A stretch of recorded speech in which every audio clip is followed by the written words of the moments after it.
Hey guys, what's up? This is Matthew Davis meeting you once again. Welcome back to another top 10. It's that time of the year.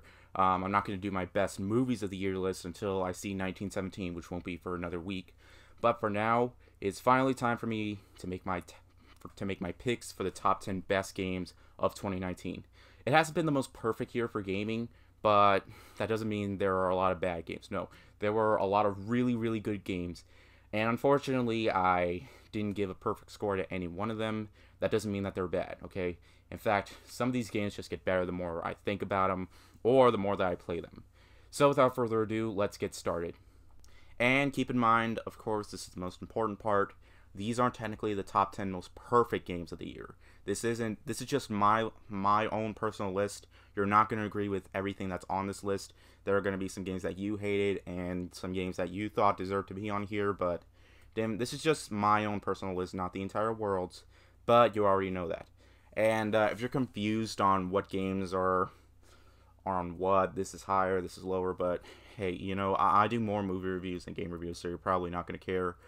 But anyways, of course, I have some honorable mentions. I haven't played every single game of this year. I haven't played Control or Untitled Goose Game or the new Star Wars game, okay? As for the ones that I have played, my honorable mentions for those are The Division 2, Call of Duty Modern Warfare, Borderlands 3, Gears 5, Mortal Kombat 11, and Cadence of Hyrule.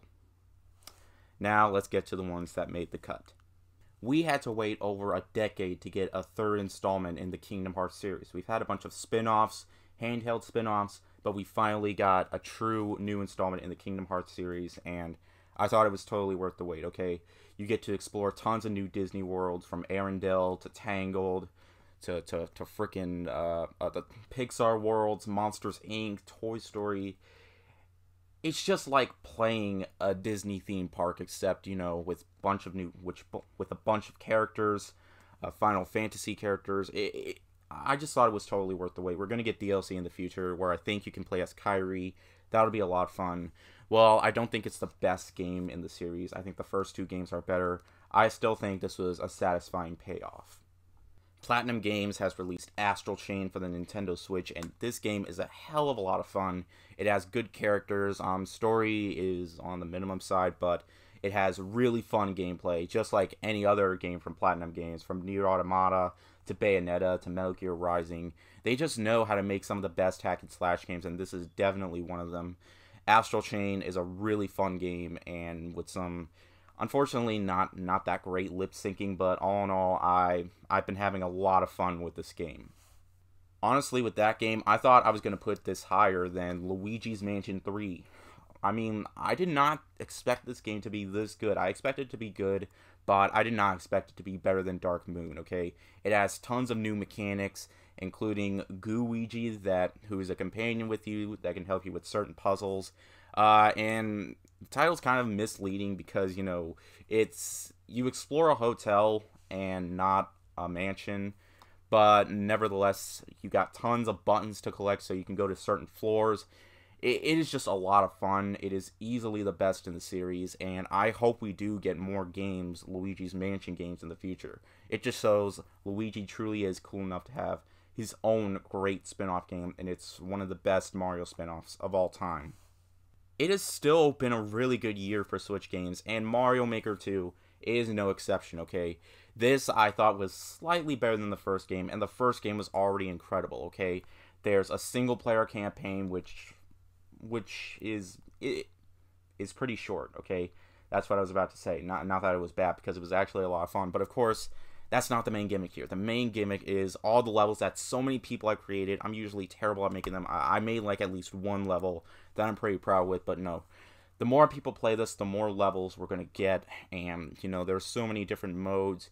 You got Super Mario World, or 3D World, excuse me, which unfortunately you can't do 3D, but hey, that doesn't matter, because all in all, Super Mario Maker 2 is one of my favorite games on the Switch. It could have made my best Switch game of the year list. I mean, I've been playing this game for so long. It's one of my most played games of the year. But there were just two other Switch games that I thought were better than this, and I hit it on the laptop. But yeah, Super Mario Maker 2 is an incredible game. If you were one of those people that were unfortunate enough to play Fallout 76 and felt that it was a massive disaster, that's okay. The Outer Worlds can fix your experience. This is what Fallout 76 should have been, and not just because it's 30-hour single player content. There are so many side missions. It is super expansive. The world is absolutely out of this world. I hope this game becomes a franchise and makes the franchise even better with more games. And I enjoyed this more, like I said in my review, I enjoyed this more than Fallout New Vegas and Fallout 4. All in all, this is the true game that Fallout 76 should have been. It is a great time. It requires multiple playthroughs. Well, it doesn't require, it's optional, but I want to play this game over and over. This was one of the most fun experiences I've ever had, sitting down, playing my regular PS4, not PS4 Pro. It still looks amazing. Capcom has done a great job with rebuilding their franchises and making them even better than ever. Devil May Cry 5 is no exception. If you were disappointed in the reboot, that's okay, because Devil May Cry 5 is everything that what made Devil May Cry a great series and made it even better. It's pretty easy on very easy mode, and but it just gets harder for you if you crank it up, because it's basically it'll even become harder than Devil May Cry 3, and you couldn't really change the difficulty of that. I mean, you could in the HD collection, but if you play this game on the highest difficulty, you are going to die a lot. I barely died because I played it on easy mode, but hey, you know, if it manages to have a great challenge and fair gameplay, it is a true great experience, and Capcom did a great job building this franchise up. I mean, I could explain more, but I reviewed some of these games, so you can look that up on my channel. I have a playlist of video game reviews, so you can easily find it there. Devil May Cry 5 was freaking awesome. A hell of a great time. Definitely play it. I am putting this game very, very high on my list because I'm a massive fanboy of the series. The Legend of Zelda Link's Awakening did not disappoint me in the slightest, okay? It's definitely not as good as Breath of the Wild, but I never played the original Link's Awakening, so playing this on the Switch was a great experience, okay? It looks absolutely gorgeous, and probably the cutest Zelda game since Legend of Zelda Wind Waker, and I just gush at how adorable that game is, and of how fantastic it is. And while it's definitely not as good as titles, say, Skyward Sword or Twilight Princess or Majora's Mask, but it is still a fantastic game. I think it's definitely one of the best handheld Zelda games, in my opinion, right next to Link's Awakening. I mean, sort of, because technically if you're playing it on a Switch Lite, then yeah, it's a complete 100% handheld game. But all in all, Link's Awakening, it's an amazing game. But here's the thing, it's still not my favorite Switch game of the year, and I thought for sure it would. But nope, we're going to get to that right now. Probably the game that I spent the most time with, over 60 hours, and I'm working on another playthrough right now. Fire Emblem Three Houses is my pick for best Switch game of the year. This is basically Persona 5 on the Switch, sort of the closest thing we're going to get. I mean, the game kind of reminds me of Persona 5 quite a bit, and that's not a bad thing at all. But, you know, this game has so many characters to interact with, so much gameplay. It's like 3 games in one, because when you play the game, you have, I mean, it's called Three Houses, and it's 3 houses for a reason. I forgot the names of the houses, but I explained it all in my review. But I already finished the first house. I want to play it again and do all the houses. That's going to take me a really long time, just like how long it took me to beat Breath of the Wild twice, and I'm working on it a third time. Still haven't completely finished it yet. But all in all, Fire Emblem Three Houses is everything I wanted it to be, and it just makes me want to go back and play the other great Fire Emblem games, including I really want to finish Awakening, but I just haven't gotten to it yet because of, you know, I had to play all these games. But Fire Emblem Three Houses, I adore this game. This is one of my favorite Switch exclusives of all time. And we're getting to that point. What's going to be number 2? What's going to be number 1? My number 2 spot is going to go to Sekiro Shadows Die Twice. From Software and Activision did a great job with this game.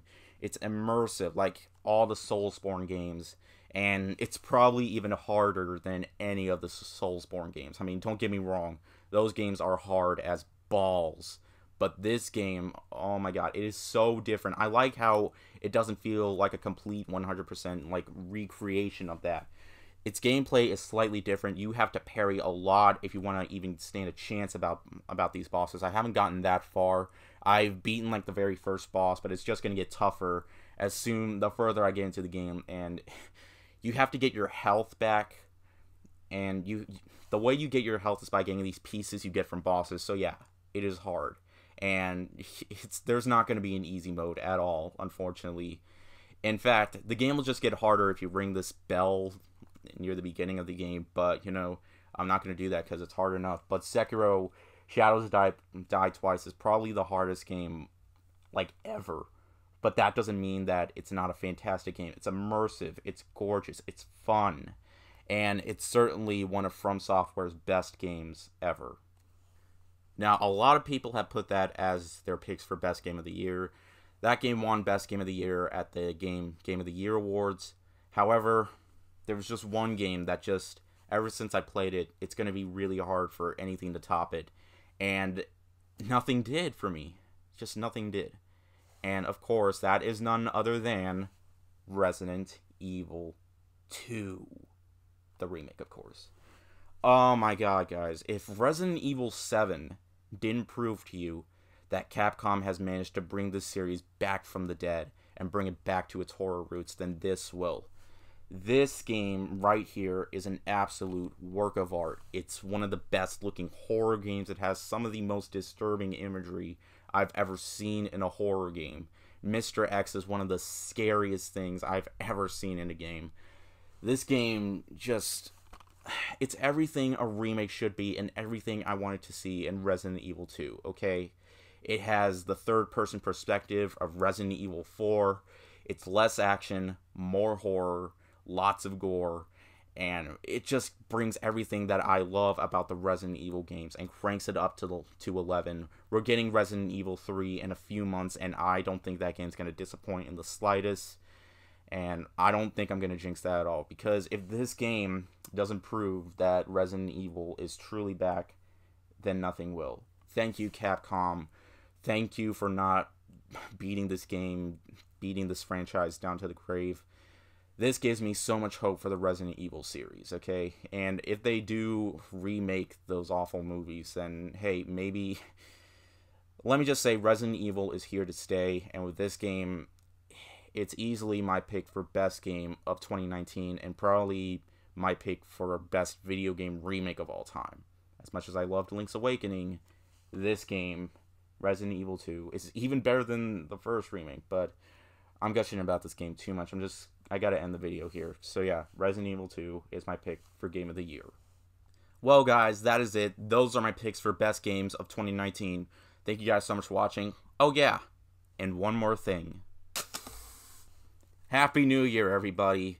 2020 is almost here, and yeah, unfortunately this hat does not fit me, and these things don't make noise. But, that's okay, because who uses these anymore anyways? But anyways, 2020 is almost here. Oh my god, okay, I just can't believe we made it this far. So yeah, it's kind of crazy, but if I want to talk about what's coming up, I need to explain it in another Chat with Matt video, because this has been going on for way too long. Anyways, thank you guys so much for watching, and I'll see you guys later. Word out.